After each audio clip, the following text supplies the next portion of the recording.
नमस्कार दोस्तों, मेरा नाम है राहुल यादव और आप सभी का स्वागत है इन्वेस्ट राइट की एक नई वीडियो में। आशा करता हूं आप सभी लोग कुशल मंगल होंगे। दोस्तों, आज की वीडियो में हम लोग बात करेंगे कि ये जो जिस तरह से मार्केट गिर रहा है, ऐसी स्थिति में एक म्यूचुअल फंड इन्वेस्टर को क्या करना चाहिए। अगर आपने एसआईपी के थ्रू पैसा निवेश किया है या आपने लमसम के थ्रू पैसा निवेश किया है म्यूचुअल फंड में, तो अभी जो मार्केट में गिरावट है इसको देखते हुए आपको क्या करना चाहिए, क्योंकि इसके रिगार्डिंग कमेंट लोग काफ़ी कर रहे हैं। मुझे इंस्टाग्राम पर भी मुझे काफ़ी मैसेज आ रहे हैं इसके रिगार्डिंग कि सर अभी गिरते हुए मार्केट में हमारा पोर्टफोलियो काफ़ी लॉस में जा रहा है, तो हमें इस समय क्या करना चाहिए। क्या हमें अभी एग्जिट कर लेना चाहिए, फिलहाल के लिए एसआईपी को स्टॉप कर देना चाहिए, जब मार्केट अच्छा होगा तो फिर से हम कंटिन्यू कर लेंगे अपनी एसआईपी को, या हमें क्या करना चाहिए।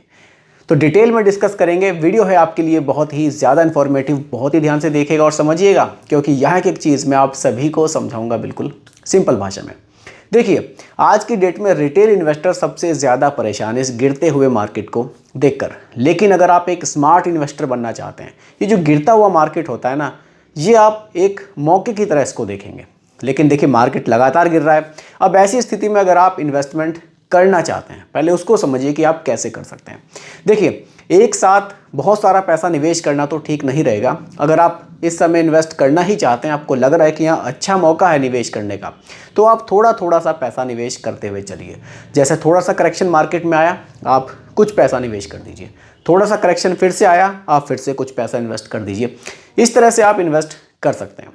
अब बात उन लोगों की भी करते हैं जिन लोगों ने इन्वेस्ट किया हुआ है लेकिन अभी लमसम करने के लिए पैसा नहीं है। देखिए, लमसम करने के लिए पैसा नहीं है तो कोई ज़बरदस्ती नहीं है कि गिरते हुए मार्केट में हमें लमसम करना ही है। ऐसी कंडीशन मत बनाइए कि उधार लेकर लमसम करना पड़े, वो ठीक नहीं है। अगर आपके पास पैसा एक्स्ट्रा है, जिस पैसे की आपको आने वाले 5 साल 7 साल ज़रूरत नहीं है, उस पैसे का तो लमसम इस समय किया जा सकता है। लेकिन कहीं से पैसा उधार लेकर लमसम करने का टाइम इसको आप मत कहिएगा कि करना ही करना है लमसम, ऐसा भी नहीं है। आपकी जो एसआईपी है, आप उसको डिसिप्लिन में कंटिन्यू रखिए, वही आपके लिए एक बड़ा निवेश होगा। देखिए, हम लोग क्या करते हैं, मार्केट जब गिरती है ना, घबरा बहुत जाता है कि इस समय एसआईपी को रोक दें।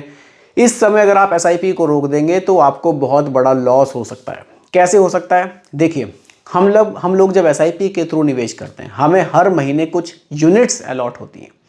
मैंने आपको एक पहली वीडियो, कुछ 4-5 वीडियो पहले भी एक वीडियो में समझाया था कि जब हम म्यूचुअल फंड में निवेश करते हैं तो एक एनएवी होती है, हमारी एक यूनिट की कीमत होती है। जब मार्केट गिरता है तो हमारे एनएवी का प्राइस भी गिरता है।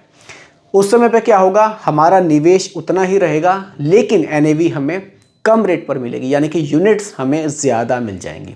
तो यूनिट्स हमारे पास बहुत ज़्यादा हो जाएंगी।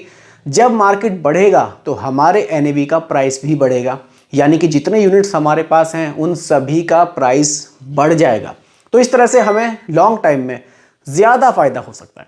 लेकिन अगर आप इस समय पे एसआईपी को रोक देंगे तो ये आपके लिए काफ़ी नुकसानदायक हो सकता है, क्योंकि इस गिरते हुए मार्केट में जब एनएवी का प्राइस कम हुआ था उस समय पे आपने यूनिट्स खरीदे ही नहीं। तो ये सही टाइम है, बिल्कुल आप अपनी एसआईपी को बिल्कुल डिसिप्लिन में आप कंटिन्यू रखिए। क्योंकि देखिए, एसआईपी के थ्रू आप निवेश कर रहे हैं तो आपने कोई 2 साल 4 साल के लिए निवेश तो नहीं किया है। आपका ज़रूर गोल 5 साल 8 साल 10 साल या उससे ज़्यादा का भी हो सकता है। इसलिए बिल्कुल घबराना नहीं है, अपने निवेश को कंटिन्यू रखना है। एक एग्जांपल से भी मैं आपको दिखाऊंगा कि सिर्फ जो हम रिटर्न्स देखते हैं, मान लीजिए किसी भी फंड के हम रिटर्न्स देख रहे हैं कि पिछले 10 साल में इसने 18% 20% के रिटर्न्स दिए, फंड अच्छा है। ऐसी कंडीशन उन फंड्स के सामने पहले भी आई होंगी, रिटर्न्स उनके भी गिरे होंगे, लेकिन फिर से मार्केट उठी, रिटर्न्स उन्होंने अच्छे दिए। तो हम देखते हैं कि 10-12 साल में एक औसत रिटर्न हमें काफ़ी बढ़िया मिले, लेकिन उतार चढ़ाव उन फंड्स ने पहले भी झेला है। तो ये मैं आपको अभी दिखाने वाला हूँ, ध्यान से देखिएगा। देखिए, किसी भी फंड को आप रख सकते हैं एग्जाम्पल के लिए। यहाँ मैंने एक फ्लेक्सी कैप फंड रखा है एग्जाम्पल के लिए, और फंड कौन सा है? फंड है क्वांट फ्लेक्सी कैप फंड। आप किसी को भी रख सकते हैं, जस्ट एग्जाम्पल के लिए हमें रखना है। देखिए, अगर मैं रिटर्न्स की बात करूं, चलिए, अगर मैं यहां सीधा रिटर्न्स की ही बात करूं, देखिए, क्वांट फ्लेक्सी कैप के रिटर्न्स CAGR जो रिटर्न्स हैं सिंस इंसेप्शन वो 20% से ज़्यादा के हैं।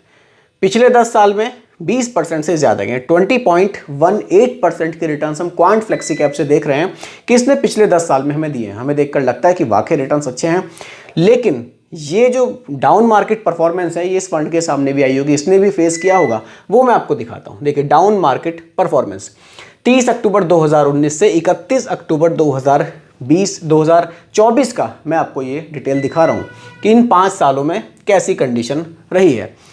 देखिए मार्च 2020 उस समय मार्केट में भारी गिरावट थी, कोरोना का टाइम था, तो मार्च 2020 में इस फंड के जो रिटर्न थे वो -18 आपको देखने को मिलेंगे।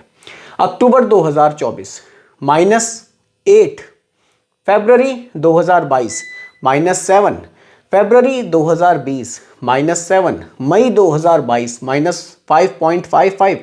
इस तरह से हमने देखा है कि रिटर्न्स, ऐसा नहीं है कि फंड कंटिन्यू हमें बढ़िया ही बना कर देता है, उतार चढ़ाव हर समय मार्केट में लगा रहता है, ये आता रहता है। करेक्शंस मार्केट में हमेशा ही आते हैं, करेक्शंस नहीं आएंगे तो रिटर्न्स आपको अच्छे नहीं मिलेंगे, करेक्शन से ही रिटर्न्स अच्छे बनते हैं। अब देखिए अप मार्केट परफॉर्मेंस को आप देखिए, जब मार्केट ने अच्छा परफॉर्म किया मई 2021 में 15.07, अप्रैल 2020 में 13.95। अब ज़रा ध्यान से देखिए डाउन मार्केट मार्च 2020 में -18 थी और अप्रैल 2020 में 13.95 प्लस। इस तरह से मार्केट में फ्लक्चुएशन हमें देखने को मिलता है, मार्केट में अप एंड डाउन्स हमेशा ही लगे रहते हैं। तो एक SIP इन्वेस्टर हैं अगर आप, या फिर आपने लमसम के थ्रू निवेश किया हुआ है म्यूचुअल फंड में, तो इस कंडीशन को देखकर घबराना नहीं है। अभी निवेश के लिए पैसे नहीं है, कोई ज़बरदस्ती नहीं है निवेश करने की, लेकिन जो निवेश आपका चल रहा है उसको आप कंटिन्यू कीजिए, उसको डिसिप्लिन में निवेश कीजिए। SIP चल रही है, बिल्कुल चलने दीजिए, बिल्कुल देखना नहीं है कि अभी क्या चल रहा है, बस अपनी SIP को कंटिन्यू कीजिए। लमसम किया हुआ है पड़े रहने दीजिए, निकालना भी नहीं है। अगर निवेश नहीं कर पा रहे हैं कोई बात नहीं, लेकिन अपने जो निवेश किया हुआ है उसको बिल्कुल भी अभी एग्जिट नहीं करना है, बने रहेंगे। लॉन्ग टाइम में आपको अच्छे रिटर्न्स यहाँ से ज़रूर मिलेंगे। तो दोस्तों यही आज की वीडियो का टॉपिक था कि गिरते हुए मार्केट में as a mutual fund investor आपने SIP के थ्रू निवेश किया हुआ है या लमसम के थ्रू निवेश किया हुआ है, तो इस कंडीशन में आपको क्या करना चाहिए। उम्मीद करता हूं कि टॉपिक आपको पूरी तरह से क्लियर हुआ होगा। फिर भी कोई कन्फ्यूज़न हो आप मुझे कमेंट कीजिएगा, रिप्लाई मैं आपको ज़रूर करूँगा। बाकी रिकमेंडेशन नहीं है, केवल एजुकेशनल पर्पज़ वीडियो आप लोगों के लिए बनाई गई है, क्योंकि म्यूचुअल फंड का जो भी निवेश है बाजार जोखिमों के अधीन होता है। बाकी वीडियो पसंद आई हो लाइक शेयर ज़रूर कीजिएगा, और मेरे चैनल पर अगर आप नए हैं इसको भी सब्सक्राइब आप ज़रूर कीजिएगा। धन्यवाद।